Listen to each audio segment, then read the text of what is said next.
Hey there, and welcome to today's Explainer. If you are the kind of person who really wants to understand the hidden architecture of our modern digital lives, well, you are absolutely in the right place. Today, we are diving into a seriously provocative premise from Martin Novak's text, Life Under Synthocracy. We usually picture the whole AI takeover as this dramatic sci-fi movie event, right? But Novak argues something entirely different. He says the takeover, it's actually already happened. Not through force or coercion, but through pure, frictionless convenience. He proposes that we are literally living under a brand new condition where human agency is slowly but surely being compressed into a simple user interface. So let's just jump straight into this and figure out how our modern algorithmic living actually works.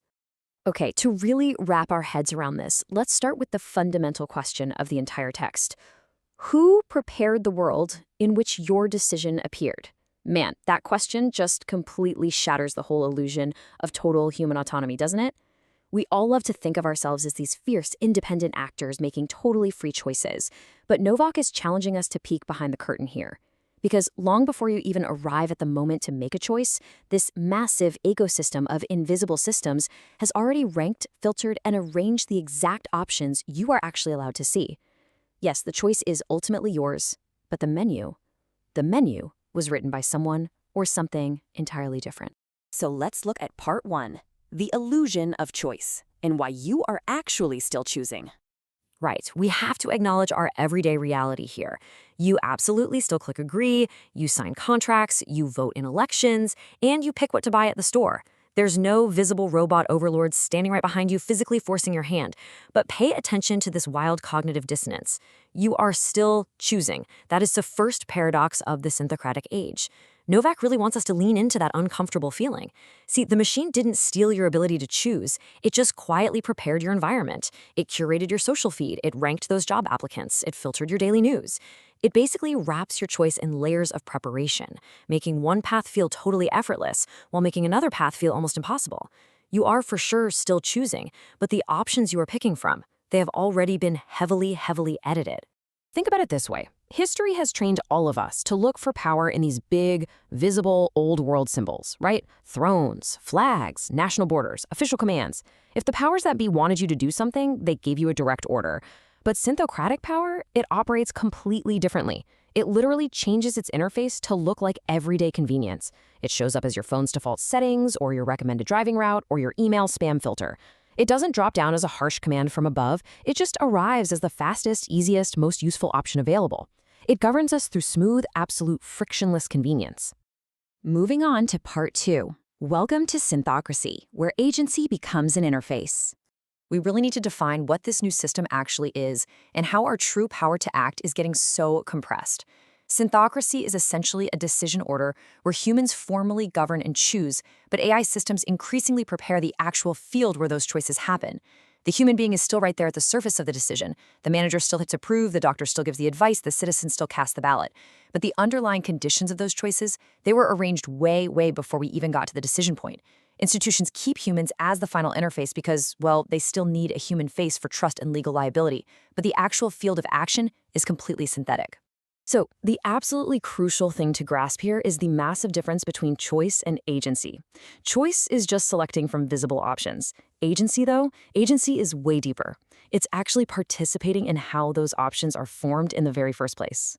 Under a synthocracy, choice is incredibly abundant. You have thousands of shows to binge, millions of products to buy, endless paths to take. But your actual agency, your ability to stop and ask why those specific options appeared while others were hidden, has become dangerously thin. We have this overwhelming abundance at the interface, but it completely conceals a real poverty at the level of formation. To really picture this, think about what Novak calls the real fork. The true point of decision doesn't actually happen when you click a button or cast a vote. The real fork happens completely invisibly, way upstream, when an algorithm quietly decides what is relevant, what is risky, or what needs to be prioritized. By the time you reach what you think is the decision point, the trajectory has already been completely shattered and reshaped. The state, the market, or the digital platform you're using has already committed to an infrastructural path long before you got there. All right, part three, the mechanisms of control and how the environment is prepared. So what is the actual administrative machinery of this synthocratic age? These invisible tools operate all around us, not by forcing us, but through what we might call consent theater and seamless routing. Let's break it down. First, routing decides exactly where a person or a case goes. Do you get sent to a human or dumped into an automated queue? Then, ranking determines what appears first. In an age where we have way too much information, ranking dictates what actually gets seen. Next is summarization, which compresses complexity. I mean, what vital little nuances actually survive when an AI summarizes your impassioned customer service complaint or your complex medical file? Then there's prediction, which turns anticipated futures into present realities, like assigning you a risk score. And finally, access, which determines if you get a premium review or an automated denial. Together, these tools literally build the invisible walls around our choices. And every single one of these tools feeds into what Novak brilliantly calls the scheduler. The scheduler is this underlying layer that decides order, timing, priority, and attention. Back in the day, power was all about giving commands. Today, controlling the scheduler is the ultimate new form of command. It dictates the exact sequence in which reality reaches citizens. Whatever appears first is what gets believed, clicked, and funded. Whatever gets delayed or buried, it simply ceases to matter. In this system, timing isn't just some minor detail. Timing is literal governance. Let's look at part 4, the unseen applicant and the real human impact of synthocracy. Let's try to ground this massive abstract scale into a really relatable everyday pain point. Think about the modern hiring process. Step 1, parse the resume. Step 2, score the keywords. Step 3, predict the fit based on historical data. Step 4, auto-reject. You literally spend hours crafting the perfect resume, pouring your entire ambition and work history into a digital portal, only for an algorithm to automatically reject you in a matter of milliseconds. A human recruiter never even laid eyes on you. This system just quietly decided you weren't machine legible enough to even deserve the privilege of human persuasion. And this brings us to an absolutely massive emotional punch from Novak's text. The most efficient rejection is the one no human has to notice. Wow, just think about that. In the old days, a human might have rejected you because they were biased or just tired, but at least you could imagine you were actually seen by another person.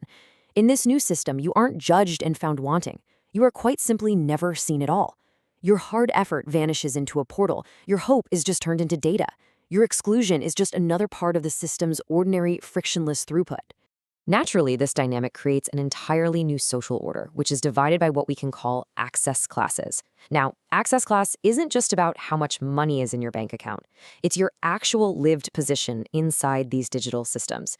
Two people could have the exact same legal rights on paper, but completely different access classes in reality. One person's data profile gets them premium human review, instant support, and clearly explainable pathways. Another person's profile just routes them straight into automated denial, generic chat interfaces, and endlessly slow queues. Power is increasingly operating through this kind of differentiated reach into our operating layers. Okay, part 5, the right to refuse and reclaiming boundary attention. So how on earth do we push back against just being passive citizens in this kind of environment? Now, Novak isn't saying we should throw our phones in the ocean and reject all technology. That's basically impossible anyway. Instead, he proposes a really crucial new principle, the right to be routed differently. As modern digital citizens, we have to demand the right to know exactly when a system has classified us as a risk or an anomaly. We absolutely need the right to challenge automated prioritization, and crucially, we must have the right to demand actual human review before irreversible consequences happen to us, not just file an appeal after the damage is already done. Whenever the stakes involve our livelihood, our health, or our liberty, we have to have a way to escape these arbitrary machine-prepared channels, and right now we have no way to do that. Which brings us to the ultimate goal of today's explainer, practicing what's called anti-late awareness. Late awareness is when society finally notices how dangerous a system is, but only after we completely, totally depend on it. Anti-late awareness is the superpower of noticing this dependency before it turns into governance. It's all about practicing boundary attention, catching that subtle shift from helpful AI assistance to invisible control before it permanently hardens into our public infrastructure. It's about recognizing exactly where the real fork in the road is, while we actually still have the power to choose our own path. So I'm going to leave you with this provocative final thought. The very next time an interface makes your life incredibly easy, the next time a driving route is perfectly optimized, or an option is seamlessly recommended to you, stop and ask yourself, when you followed the recommended path, what alternative world did not appear? What little bit of friction, what random human encounter, what alternative reality was quietly edited out by the system? Thanks so much for exploring life under Synthocracy with me today. Keep asking questions, stay focused, and start looking really closely at the invisible architecture that's preparing your very next choice.